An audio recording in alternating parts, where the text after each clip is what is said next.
Mushy mushy. Hello, is this the Philippines immigration? Opo. I'd like to report a foreigner who is using and abusing a Filipina. What did he do? He met this girl online. He flew to the Philippines to meet her. They banged. He went back home to America and dumped her. What's his name? Scott Chocolate.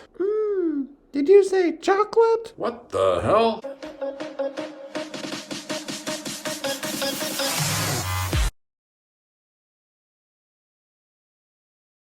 My name is Scott Chocolate. I was 3 months away from being fully divorced. My marriage of 22 years was coming to an end. For the last 6 months of my life, I've been relegated to the basement of my house where my ex-wife and kids were living upstairs. Yet I started using an Asian dating website. I was talking to several different girls, but eventually over, a couple months, it was weeded down to one girl. It was just her and she was the only girl I was talking to. So her name was Jenny, and she lived in Davao City. She was 34 years old and had a teenage son. It was the typical situation with a Filipina. She was gonna marry the guy who impregnated her, and but the guy cheated on her. He went off with another girl, so she became a single mother.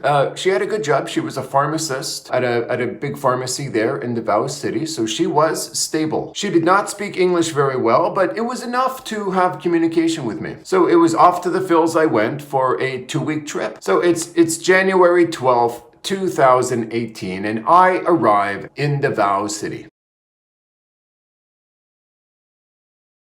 I had a hotel booked in the city center. I was picked up by Jenny and a few of her family members. So they dropped us off, Jenny and I, they dropped us off at the hotel, and right away, she had her bag packed and we went up to the room together. So, I had a long trip. When I arrived there, I freshened up, I had a shower, brushed my teeth, whatnot. And then after that, the two of us, we were just lying in bed chit-chatting. It's a hotel room, right? There's no sofa and there's no kitchen. So it was about an hour after getting into the hotel room that, the two of us, we started having sex. So after this first sex, we took a nap. So, we spent time in the hotel room on that first day, and the family kept messaging her if she's okay. Because after all, she's in a room with some guy whom she just met. And they were even messaging her while we were having sex. But, eventually she messaged them back and said, I'm fine, you can leave me alone now. So, we were in the hotel room for several hours, about 4 hours or so, and we got it on a couple times. But then after that, we were a bit hungry, so we walked over to the SM Mall in Davao City, and we were looking for dinner. We finished up dinner, we went back to the hotel, and we just continued doing what we were doing in the first place. So that pretty much sums up the day one, the day I entered into Phil's. It was a good start. So on day 2, she had plans for us to meet her friends. She had taken time off from work so we could spend our entire vacation together. We started this day 2 by going down to her workplace to meet some of the gals that she works with. At this time, I was clueless of the dating dynamics in the Phils. The first thing they want to do, I discovered, was they want to introduce you to everyone just on day 1. So this was my very first trip to the Phils. And Jenny was a super nice person. But after meeting other Filipinas, I realized I had definitely kind of aimed too low. But that is only looks-wise. She was a great person otherwise. There were other prettier girls around who did give me attention, and this was something I just wasn't used to. So we hooked up with about 5 of her female friends, and this is on day 2, and we went to a birthday party. So to get to the party, I experienced my first jeepney and my first tricycle ride. It was very exciting and new for me. We arrived at the party, and we ate, drank beer, sang karaoke with everybody. It was about 20 or 30 people there. So we spent most of day 2 at that party during the daytime. That was sort of an afternoon. It took up the entire afternoon. And then eventually we went back to our hotel. But there was 4 of her lady friends went back to the hotel with us. And they just wanted to see sort of what the room looked like. They were just curious. But so they came over and they were there for about 30 minutes and then they took off. And about 1 minute after they took off, Jenny and I were doing the nasty again. So we were in the room for a couple of hours, and later that night, some more friends of Jenny's were meeting at the Chinese restaurant, and the upstairs had a karaoke room. So they rented this private room upstairs of this Chinese restaurant. There were 2 men, me and another man, and there were 8 ladies. We spent about 3 hours there having a great time. And when the night was over, I picked up the tab. I didn't feel obligated to do it, but I thought, what the hell? I mean, this is a great life experience. It's exactly what I need after a long, painful divorce. The bill was about 5,000 pesos. But it was a great time. So it's now day 3, okay? So, we wake up and the plan for the day is to go to Samal Island. We're gonna rent a shelter at a resort and just have a family day. So when I say family day, this is about 30 people, various relatives. They were all kind of eager to meet the new boyfriend, that was me. So the way this worked is I paid for the shelter. It was sort of a roof, some benches around the roof, and it was in front of the beach. And so I paid for this, and everybody sort of brought their own food. Nobody spoke English very well. It was difficult to communicate with anyone, but we were all just having fun. You know how Filipinos are. It seems that our relatives, they all had jobs and earned a decent living. One thing I learned early on was that the Filipino humor is different than ours. For example, one of the other guys kept making fun of his own wife, calling her a pig. She was short and fat, not attractive, thus, it was resembling a pig. But that kind of talk, it would get your nuts chopped off back home in America. But the girl, the wife herself, she found the comments funny and she laughed every time her husband called her a pig. So the sense of humor is just different than ours. Jenny literally fed me with her fingers during this trip. She tried to keep me from drinking too much too. So during the same day, some of us went over to see a bat sanctuary on Samal Island. We also visited the disappearing island. This is a place to swim that disappears during high tide. So at the end of the day, we headed back to Davao to get our sex back on and sleep and to prepare for day 4. So on day 4, some relatives of Jenny brought us to a place called Eden Nature Park. We were dropped off and they'd come back in a couple of days to pick us back up. So this place was about an hour or so away from Davao City. It was very remote and relaxing. So it was nice to spend a couple of days there. The highlight for me there was that there was a young, beautiful 19-year-old girl that gave massages at this resort. It was about 500 pesos for a massage, but she only got to keep 150 pesos for herself. So knowing her low pay, I gave her a 500 peso tip. She was very thankful. I followed up with another massage the next day and the same tip. So this young lady was married with 1 child at home. Her hubby was a farm laborer and hardly got paid very much. Anyway, she only got paid if she did a massage. So some days she'd spend the entire day at the resort without giving any massages. I would have enjoyed a happy ending with this babe. It's now day 5 and some relatives came over to the Eden Park to pick us up. So they picked us up and we headed back to Davao. We were going to get ready for our road trip to CDL. We were going to Cagayan De Oro the next day. So our transportation for the trip was a truck which was owned by a family member's company that he was allowed to use. I had thought that having this transportation set up for us would have saved me some money. Little did I know, to prepare for the CDO trip, we went shopping for food and drinks. While shopping, I also ended up paying for the weekly restocking of Jenny's family's Sorry store that was run by her dad. That was in addition to the road trip supplies. Whatever. It is what it is. So the plan right now was to load up the truck with food and drinks and drive through the night to CDO without stopping. And that was their plan. I just followed along and paid everything. So here we are. We're still on day 5. It's about 4 p.m.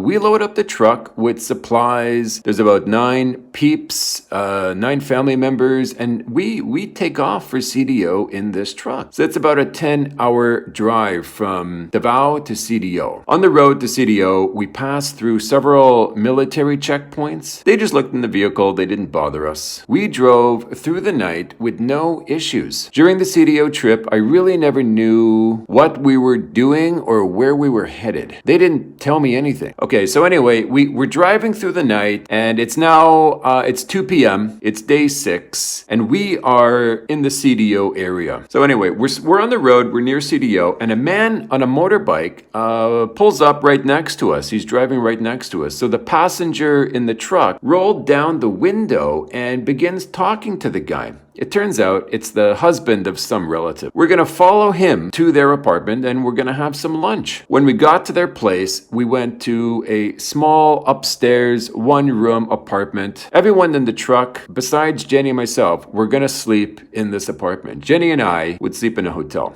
So after we ate lunch, we got back on the road, and it's another mini road trip already. We're headed down to Tinago Falls in Iligan City. For this trip, we added another 5 people to the group. So this is about a 1.5-hour trip. And just FYI, Tinago Falls is breathtaking. We spent several hours enjoying the falls, and then eventually we headed back to CDO.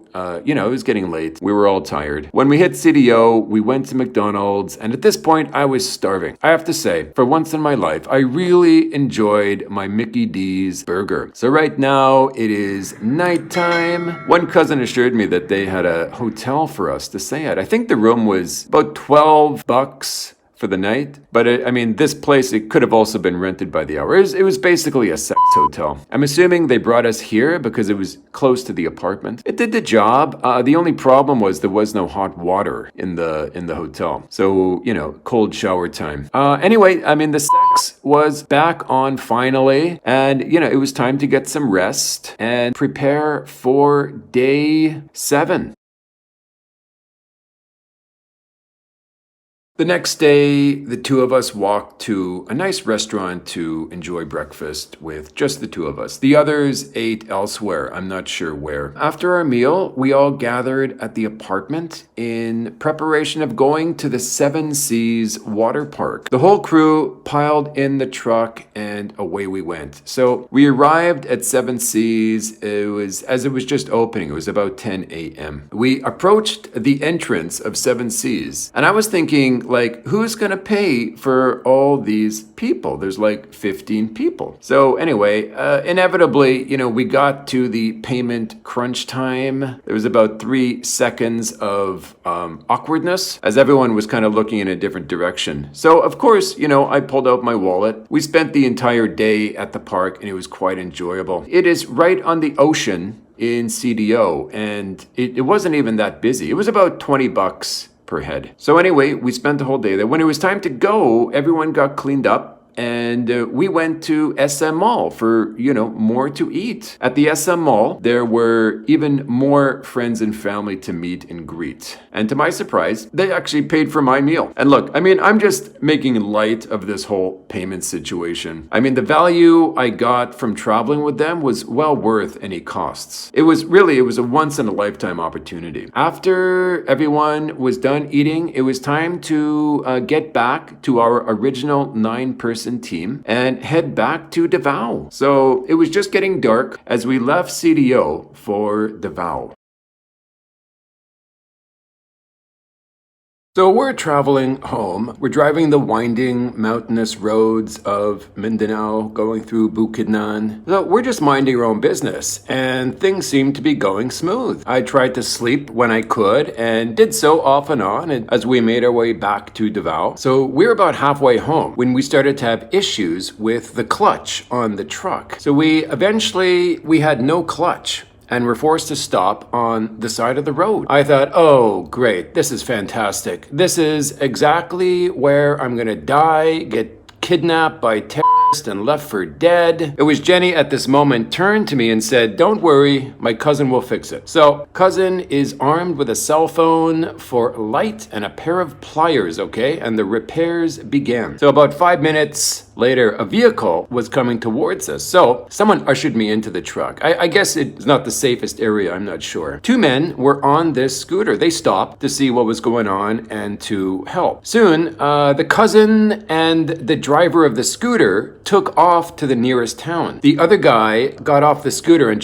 he hung around with us. So about 20 minutes later, they returned with, I think, 6 guys, and this repair job became serious work. So they got their cell phones flashing, some pliers work going on, and screwdrivers, whatever. But anyway, after about 20 more minutes, this truck was ready to roll. Hey, it's the Philippines. This is how things work here. I mean, nobody even asked for any money. It was just amazing. So about an hour after it broke down, we were on the road again. So the route that we took home, it had about 3 or 4 military checkpoints along the way. They were usually placed in an area where you could get out, walk around, get something to eat or drink, use a bathroom. The bathrooms stunk of urine in these places, to be honest. But I mean, if you have to go, you have to go. You just hold your breath. Finally, we were back in Davao and we checked into a different hotel this time. It was a bit closer to her family's home. And, we were in desperate need of some lay down time. After some well-needed rest, today was a bounce around the city of Davao day. I arranged a tour of Camella Homes, which is sort of a gated community, so I could get an idea of what real estate costs were like, what I could get for my money. I was just window shopping for curiosity, and I think this confused Jenny a little bit, because suddenly I'm house hunting. I mean, by this time, let's face it, she was in love with me, and I was not in love with her. I'm not being conceited. That's just the reality of the situation. I knew this was going to be a problem, but I thought I would deal with this once I got back home to America. I wanted to enjoy my time in Phil's and forget about the other crap that was going on in my life. So anyway, I found the Camella homes nice, but they were cheaply built. Jenny was very impressed with the homes because, in comparison to her family home, it was like living in the Ritz-Carlton. But she told me that she could not live there because she couldn't live so far away from her family's home. But anyway, this was giving her the wrong idea of my intentions. And in hindsight, I would have skipped this tour. So it was another night of a double banger with Jenny in the hotel room. The next morning, we were off again.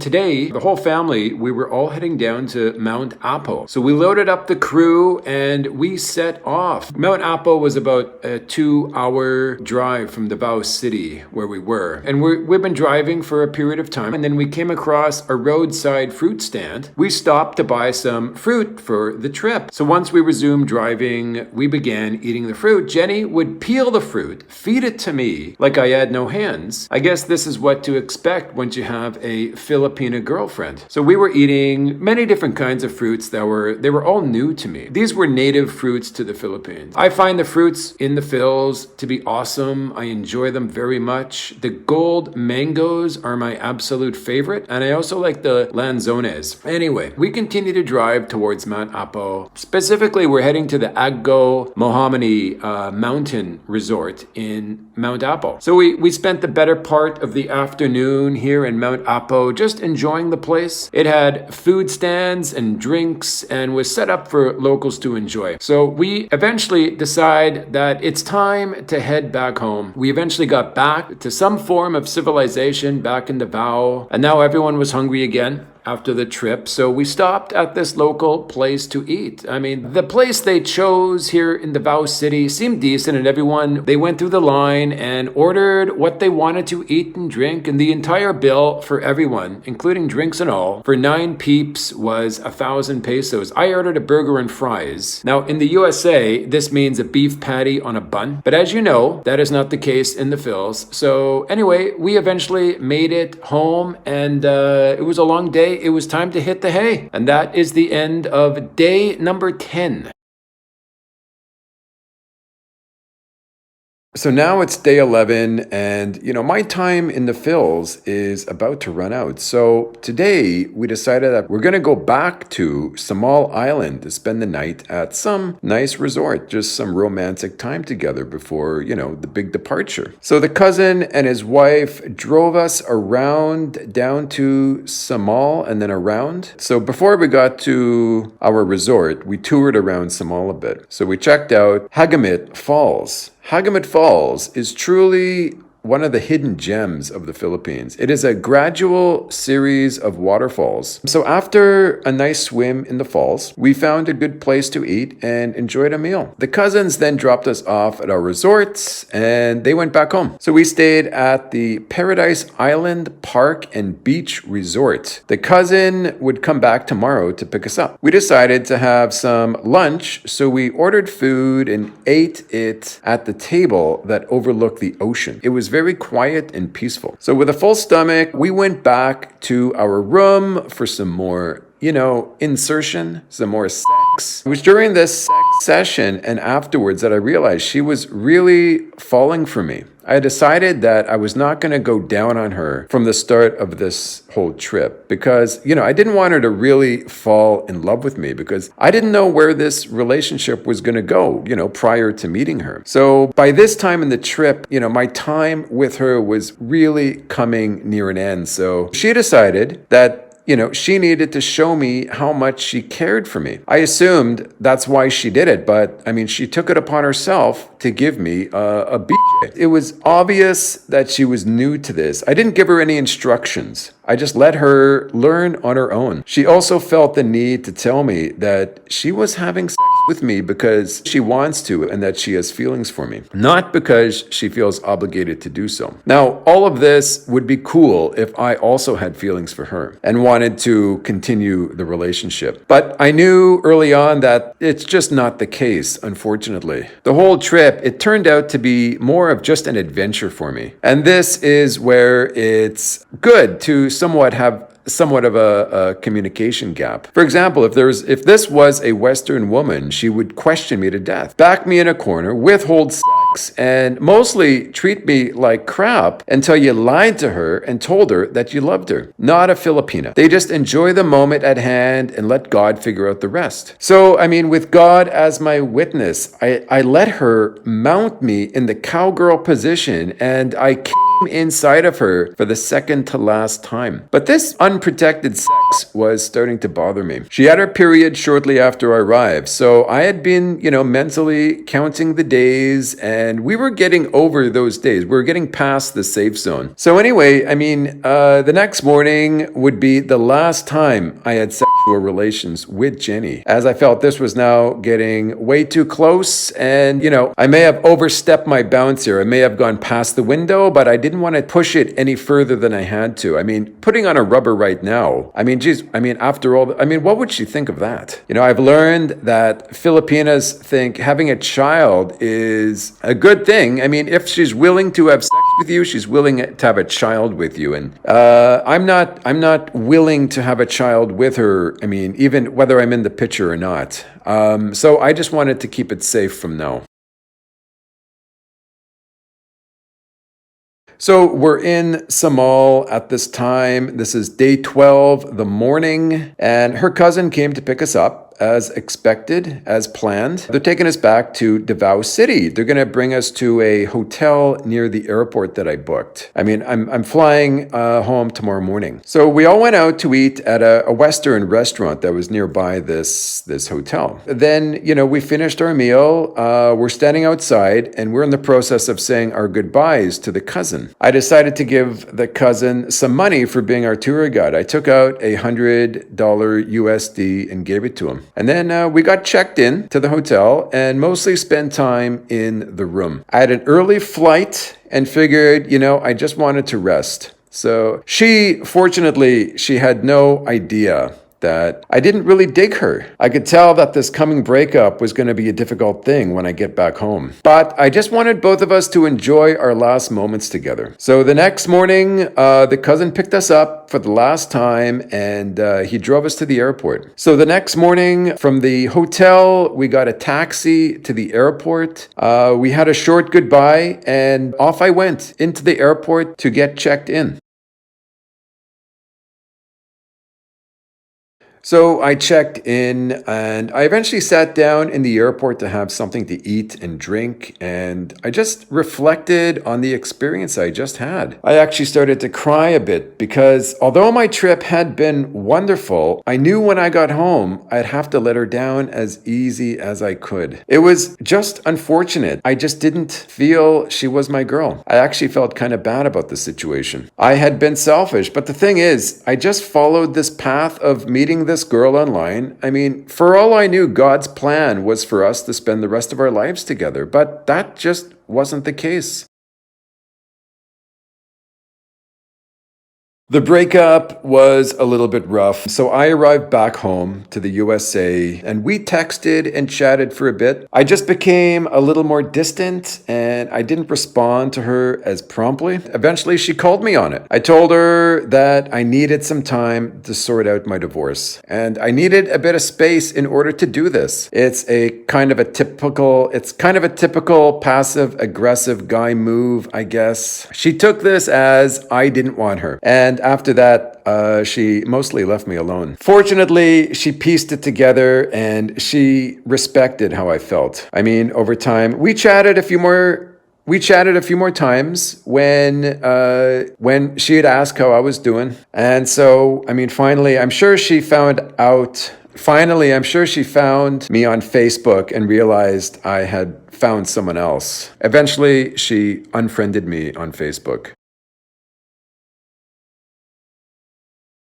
So this adventure was my first real adventure in my life. It led to many more adventures out of the country. It was kind of like my divorce was a blessing in disguise. So later in 2018, I returned to the Philippines. And this is the trip that I met my current girlfriend that I'm still with after nearly 4 years. This girl was really God's plan. Her and I, we talk morning and night, always have and always will. She's 11 years younger than me, so the age gap is really non-existent, especially for the Philippines. So it's with my time with her, both in person and online, that I've developed really a greater love for the Philippines. So in total today, I've been to the Phils 5 times, and 4 of the times was to see my current girlfriend. I'm returning this December for 4 weeks to spend my first Christmas in the Philippines. Finally, I'll be spending Christmas with the woman that I love. I hope this story found you well, and adios, my friends.